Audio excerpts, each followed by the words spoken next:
Sushant case में इंसाफ के लिए जी न्यूज के सबसे बड़े डिजिटल आंदोलन को जबरदस्त समर्थन मिल रहा है।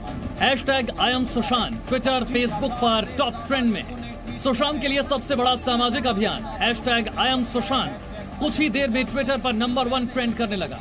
जी न्यूज मानता है कि सुशांत के न्याय की लड़ाई TRP की लड़ाई नहीं बल्कि एक सामाजिक लड़ाई है जिसे सभी को साथ मिलकर लड़ना है। इसीलिए जी न्यूज आपसे भी सबसे बड़े डिजिटल आंदोलन में शामिल होने की अपील करता है।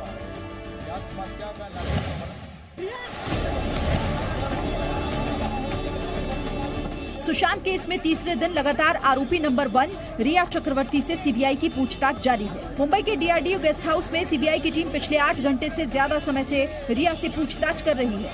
इससे पहले सीबीआई की टीम 28 अगस्त को 10 घंटे जबकि कल 7 घंटे पूछताछ कर चुकी है।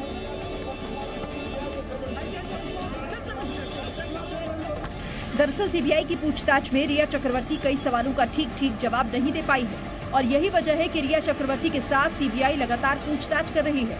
आप ये समझिए कि आखिर सीबीआई के किन सवालों में रिया फंसी हुई है। आपकी 3 साल की आमदनी कितनी है? क्या जरिया था? आपने सुशांत के डेबिट कार्ड का पिन सैमुअल मिरांडा से क्यों लिया? आप सुशांत के पैसों से महंगे शौक पूरे करती थी? क्या सुशांत के कार्ड से महंगी शॉपिंग करती थी? डिप्रेशन के बारे में परिवार को क्यों नहीं बताया?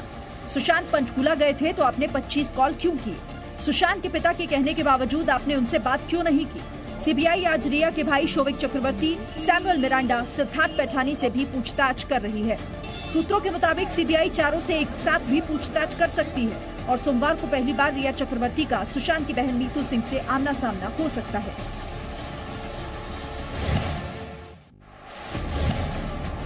रिया चक्रवर्ती के ड्रग वाले व्हाट्सएप चैट में जिस गौरव आर्या का नाम आया था, वो गौरव आर्या आज पहली बार मीडिया के सामने आया। दावा किया कि सुशांत से कभी नहीं मिला। हालांकि रिया चक्रवर्ती से 2017 में मुलाकात हुई थी। रिया के व्हाट्सएप चैट से कई ड्रग्स के नामों का जिक्र हुआ है। कैनाबिडियोल ऑयल यानी CBD oil, MDMA, weed, hash, marijuana. लेकिन सवाल यह है कि इन ड्रग्स की सप्लाई कैसे होती थी? कैसे इन ड्रग्स को हासिल किया जाता था? नारकोटिक्स कंट्रोल ब्यूरो की जांच में पता चला है कि ड्रग्स डार्क नेट के जरिए मंगाई जाती थी। रिया चक्रवर्ती जिस पेडलर से ड्रग्स लेती थी वो इंटरनेट पर डार्कनेट के जरिए विदेशों से ड्रग्स मंगाता था। डार्कनेट के जरिए ड्रग्स मंगाने वाले की पहचान पता करना मुश्किल होता है। दुनिया में जितने भी गैर कानूनी काम हैं वो डार्कनेट या डार्क वेब से किए जाते हैं। जम्मू कश्मीर में आतंकियों के खिलाफ सुरक्षा बलों का ऑपरेशन लगातार जारी है। 48 घंटे में 10 आतंकवादी मारे गए। जम्मू कश्मीर में आतंकियों के खिलाफ अभियान में आज लगातार तीसरे दिन सुरक्षा बलों को बड़ी कामयाबी मिली। आज सुबह श्रीनगर में आतंकियों ने CRPF की टीम पर फायरिंग की। जवाब में CRPF टीम ने आतंकियों को घेर लिया और जवाबी फायरिंग में 3 आतंकवादी मारे गए। तीनों आतंकी लश्कर से जुड़े हुए थे। आतंकियों के पास से बड़ी मात्रा में हथियार बरामद किए गए। श्रीनगर में आज सुबह हुए एनकाउंटर में जम्मू कश्मीर पुलिस के एक ASI बाबूराम शहीद हो गए। श्रीनगर में शहीद को अंतिम विदाई दी गई। हमारी तमाम पार्टियां, वैली की KOT, हमारी SOG की टीम, सीनियर ऑफिसर्स मौके पर पहुंच गए और उन्होंने ऑपरेशन जो है उसको सुपरवाइज किया। थोड़े ही अरसे के बाद जब तलाशी एरिया की शुरू हुई तो फायरिंग शुरू हो गई। फायरिंग का जवाब दिया जिसमें एक मिलिटेंट पहले मारा गया, दूसरा और तीसरा आतंकी वो भी मारे गए। तीनों आतंकी लश्कर तौबा से वाबस्ता है। शनिवार को जम्मू कश्मीर के पुलवामा में शहीद हुए जवान प्रशांत शर्मा को आज उत्तर प्रदेश के मुजफ्फरनगर में अंतिम विदाई दी गई। शहीद जवान के पार्थिव शरीर का सैन्य सम्मान के साथ अंतिम संस्कार किया गया। शहीद की अंतिम विदाई में केंद्र और यूपी के कई मंत्री शामिल थे। यूपी सरकार की ओर से शहीद प्रशांत शर्मा के परिवार को 50 लाख की आर्थिक मदद दी गई। दिल्ली पुलिस ने खालिस्तान समर्थक 2 आतंकियों को गिरफ्तार किया है। दोनों आतंकियों ने 15 अगस्त से पहले पंजाब के मोगा कलेक्टर के ऑफिस में खालिस्तानी झंडा लहराया था। इस मामले में दोनों के खिलाफ मोगा में मुकदमा दर्ज किया गया था। आतंकियों की पहचान इंद्रजीत सिंह गिल और जसपाल सिंह के रूप में हुई है। दोनों को दिल्ली के करनाल रोड से गिरफ्तार किया गया। दिल्ली पुलिस के मुताबिक गिरफ्तार आतंकी प्रतिबंधित संगठन सिख फॉर जस्टिस से भी जुड़े हुए हैं। उत्तर प्रदेश के बाहुबली विधायक मुख्तार अंसारी के अवैध निर्माण पर लखनऊ पुलिस का बुलडोजर चलने के बाद अब प्रयागराज में पूर्व सांसद अतीक अहमद पर कार्रवाई की गई है। अतीक अहमद की अवैध रूप से बनाई गई 6 संपत्तियां जल्द ही कुर्क की जाएंगी। डीएम ने आदेश जारी कर दिया है। 6 संपत्तियों को गैंगस्टर एक्ट के तहत 14 सितंबर से पहले कुर्क करने का आदेश दिया गया है। रामपुर डेवलपमेंट अथॉरिटी ने समाजवादी पार्टी के सांसद आजम खान के हमसफर रिजॉर्ट को तोड़ने के लिए नोटिस जारी किया है। नोटिस में कहा गया है कि आजम खान 15 दिनों के अंदर खुद अवैध निर्माण गिरा दें, नहीं तो प्रशासन की ओर से कार्रवाई की जाएगी, जिसका खर्च भी उन्हीं से वसूला जाएगा। प्रवर्तन निदेशालय ने दिल्ली, गुरुग्राम, मुंबई और पुणे में 15 जगहों पर छापेमारी कर चीन की कंपनियों पर बड़ा खुलासा किया है। छापेमारी में 1268 करोड़ के बड़े ऑनलाइन सट्टेबाजी रैकेट की जानकारी मिली है। ईडी ने कार्रवाई करते हुए HSBC बैंक के 4 खातों में जमा 46.9 करोड़ रुपए सीज किए हैं। इसके अलावा ईडी ने 5 लैपटॉप, 17 हार्ड डिस्क, फोन और कई महत्वपूर्ण दस्तावेज भी जब्त किए हैं। ईडी ने ये छापेमारी हैदराबाद में दर्ज हुए सट्टेबाजी के मामले के बाद की है। दिल्ली के उपराज्यपाल अनिल बैजल ने दिल्ली सरकार के उस प्रस्ताव को खारिज कर दिया है जिसमें दिल्ली के जेईई और नीट की परीक्षाएं स्थगित करने का अनुरोध किया गया है। दिल्ली सरकार ने कोरोना महामारी की वजह से परीक्षा टालने का प्रस्ताव दिया था। उपराज्यपाल के इस फैसले पर आम आदमी पार्टी ने सवाल खड़े किए हैं। सोमवार और मंगलवार को सुप्रीम कोर्ट में कई बड़े मुद्दों पर सुनवाई होनी है। वकील प्रशांत भूषण के खिलाफ अवमानना मामले में कल सुप्रीम कोर्ट फैसला सुनाएगा। वहीं भगोड़े कारोबारी विजय माल्या की पुनर्विचार याचिका पर भी कल सुप्रीम कोर्ट का फैसला आएगा। 2017 में सुप्रीम कोर्ट की अवमानना का दोषी ठहराए जाने के बाद विजय माल्या ने सुप्रीम कोर्ट में पुनर्विचार याचिका दायर की थी, जबकि रिजर्व बैंक की EMI पर दी जा रही मोरेटोरियम योजना को दिसंबर तक बढ़ाने की याचिका पर सुप्रीम कोर्ट 1 सितंबर को सुनवाई करेगा। मध्य प्रदेश में लगातार बारिश से मंदिर भी पानी में डूब गए। तस्वीर मध्य प्रदेश के मंदसौर की, जहां के पशुपतिनाथ मंदिर में पानी भर गया। शिवना नदी का जलस्तर तेजी से बढ़ता जा रहा है। नदी में उफान की वजह से मंदिर के गर्भगृह तक पानी आ चुका है। भगवान पशुपतिनाथ की मूर्ति के 4 मुखों से ऊपर तक पानी पहुंच गया है।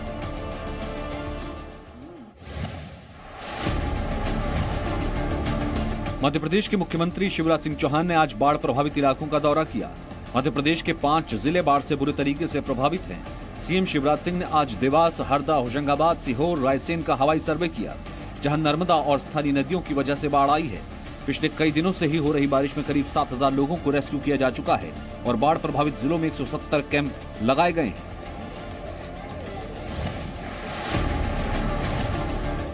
मध्य प्रदेश में कहीं बाढ़ है तो कहीं बारिश से मुश्किलें बढ़ गई हैं। भोपाल में तेज बारिश के बाद कोविड अस्पताल में पानी भर गया। भोपाल के बड़े तालाब का पानी चिरायु अस्पताल के परिसर में पहुंच गया। लगातार बारिश की वजह से पानी बाहर नहीं निकाला जा सका। मध्य प्रदेश के शाजापुर में भी बाढ़ के हालात। जलस्तर बढ़ने की वजह से नदियों का पानी रिहायशी इलाकों में पहुंच गया है। कई जगह पानी पुल के ऊपर से बह रहा है। सड़कें पानी में डूब गई हैं। इसी के साथ मध्य प्रदेश में राहत और बचाव के लिए सेना और वायुसेना की मदद भी ली जा रही है। सीहोर और रायसेन के गांवों में फंसे लोगों को हेलीकॉप्टर की मदद से रेस्क्यू किया जा रहा है।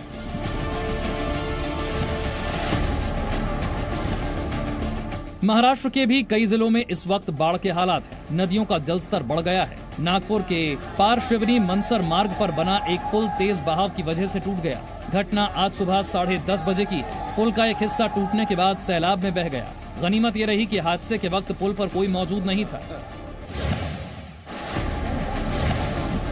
देश के कई राज्यों में भारी बारिश से राजस्थान के बांसवाड़ा में बाढ़ जैसे हालात बन गए हैं। लगातार बारिश से नदियों का जलस्तर बढ़ा हुआ है। माही बांध के 16 गेट खोल दिए गए। पानी ओवरफ्लो होकर आसपास के इलाकों में पहुंच गया है। पुल, सड़कें, सब कुछ पानी में डूब गया। घरों में भी पानी भर गया है। पानी का बहाव इतना तेज है कि किनारे पर बने हुए घर किसी भी वक्त ढह सकते हैं। गुजरात के राजकोट में बाढ़ के हालात हैं। भारी बारिश के बाद यहां बहने वाली अजी नदी का जलस्तर तेजी से बढ़ रहा है।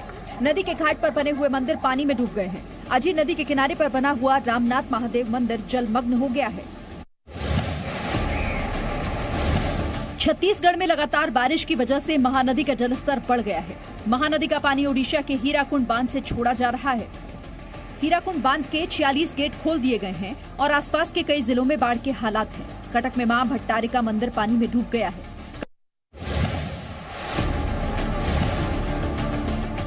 उत्तर प्रदेश के मथुरा में यमुना एक्सप्रेसवे पर चलती बस में महिला से रेप के आरोप में बस कंडक्टर को हिरासत में लिया गया है। पुलिस के मुताबिक पीड़ित बस से लखनऊ से दिल्ली आ रही थी। जबकि आगरा दिल्ली हाईवे पर स्कूटी पर जा रही युवती से छेड़खानी हुई है। आरोप है कि बदमाशों ने पहले युवती से आपत्तिजनक बातें की, बाद में उसे खींचने की कोशिश की, जिसकी वजह से युवती का स्कूटी पर से संतुलन बिगड़ गया और वो हाईवे पर गिर गई। हेलमेट पहने होने की वजह से युवती की जान तो बच गई, लेकिन हाथ पैर और चेहरे पर चोट जरूर आई है। एक महिला द्वारा शिकायत दर्ज कराई गई कि जब वह एक प्राइवेट डबल डेकर बस से लखनऊ से दिल्ली अपने घर जा रही थी, तो इसी दौरान रास्ते में टोल मार्ट के पास बस के हेल्पर द्वारा उनके साथ गलत काम किया गया। उनकी सूचना पर अभियोग पंजीकृत किया जा रहा है। आरोपी को हिरासत में लेकर अग्रिम विधिक कार्रवाई की जा रही है। दिल्ली पुलिस ने सोने के सिक्के चोरी करने वाले एक चोर को गिरफ्तार किया है। आरोपी पहले उसी ज्वेलरी कंपनी में काम करता था जिसमें उसने चोरी की ये वारदात 25 अगस्त को हुई और पूरी वारदात सीसीटीवी कैमरे में रिकॉर्ड हो गई, जिसके बाद बाराखंबा रोड थाने की पुलिस ने आरोपी को गिरफ्तार कर लिया। कंपनी के मुताबिक आरोपी तपन दास ई-कॉमर्स प्रोडक्ट्स लिस्टिंग और प्राइस अपग्रेडेशन से जुड़ा हुआ काम देखता था।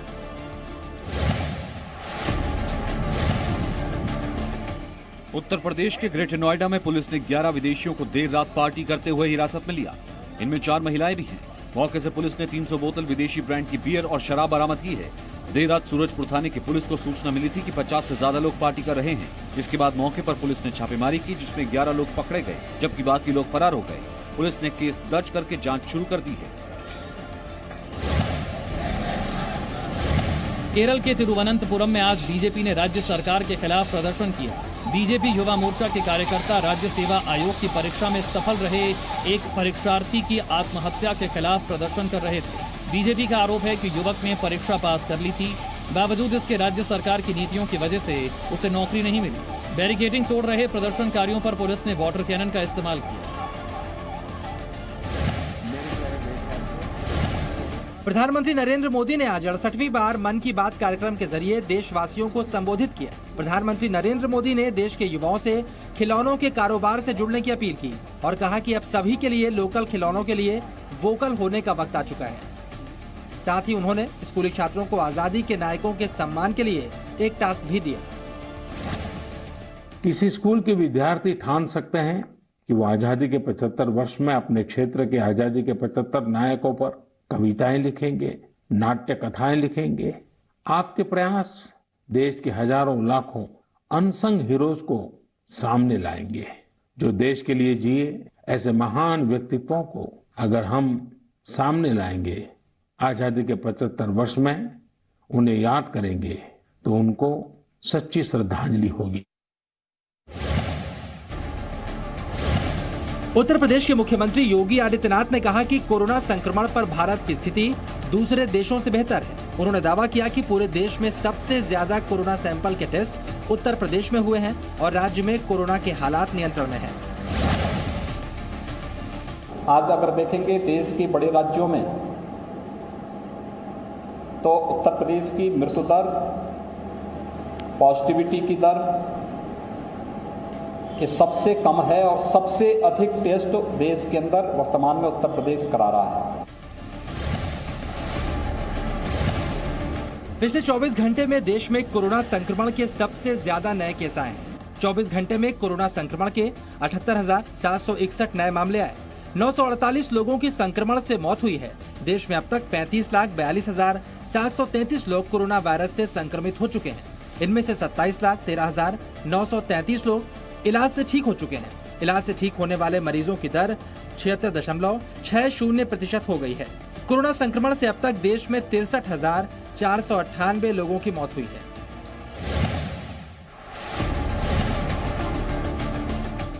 मुंबई की जिस प्रभाकुंज बिल्डिंग में गायिका लता मंगेशकर और उनका परिवार रहता है, इस बिल्डिंग में रहने वाले कुछ लोग कोरोना संक्रमित हो गए हैं। इसके बाद पूरी इमारत को बीएमसी ने सील कर दिया है। लता मंगेशकर के परिवार ने प्रशंसकों के लिए एक बयान जारी करके कहा कि लता दीदी और घर के सभी लोग पूरी तरह से स्वस्थ हैं। साथ ही परिवार ने ये भी उत्तर प्रदेश में अगले साल होने वाले पंचायत चुनाव लड़ने वाले उम्मीदवारों की योग्यता में बड़ा बदलाव हो सकता है। सूत्रों के मुताबिक 2 से ज्यादा बच्चों वाले उम्मीदवारों को पंचायत चुनाव लड़ने पर रोक लगाई जा सकती है। इसके साथ ही न्यूनतम शैक्षणिक योग्यता भी तय होने की उम्मीद है। बीजेपी ने जहां इस प्रस्ताव का स्वागत किया है, तो विपक्ष ने सवाल खड़े किए। पंचायत चुनाव में कौन लोग भाग लें या न लें, उसके लिए कुछ नियम कायदे कानून अलग से तय किए गए हैं। भारतीय जनता पार्टी का पूरा यह विश्वास है कि पंचायत को जितना हम मजबूत करेंगे उतना ही हम सामाजिक और जो हमारी योजनाएं हैं उनको नीचे तक आम व्यक्ति तक पहुंचा पाएंगे। भारतीय जनता पार्टी को रोज एक नया शगुफा छोड़ना है, उनको काम नहीं करना है। जनता ने उनको पूरे बहुमत के साथ चुना था, लेकिन वो जनता का ध्यान भटकाने के लिए, चूंकि वो अपराध कंट्रोल नहीं कर पा रहे हैं, किसी की मदद नहीं कर पा रहे हैं, इसलिए रोज एक नया शगुफा उनको छोड़ना रहता है ध्यान भटकाने के लिए। श्री राम की जन्मभूमि अयोध्या की प्रमुख जगहों पर भगवान श्री राम, माता सीता और बजरंग बली की कांस्य प्रतिमा लगाने का प्रस्ताव है। अयोध्या विकास प्राधिकरण के इस प्रस्ताव में शहर में कांस्य की 7 प्रतिमाएं 1,67,00,000 की लागत से लगेंगी। उत्तर प्रदेश के मथुरा में एक बड़ा ट्रेन हादसा होने से टल गया। वृंदावन के पास छठीकरा रेलवे स्टेशन पर मालगाड़ी के 4 डिब्बे पटरी से उतर गए। इस हादसे के बाद रेलवे ट्रैक में नुकसान हुआ, जिसकी वजह से दिल्ली की तरफ जाने वाला रेल मार्ग पूरी तरह बाधित हो गया। Presenting B News app available on Google Play and App Store. Download it now.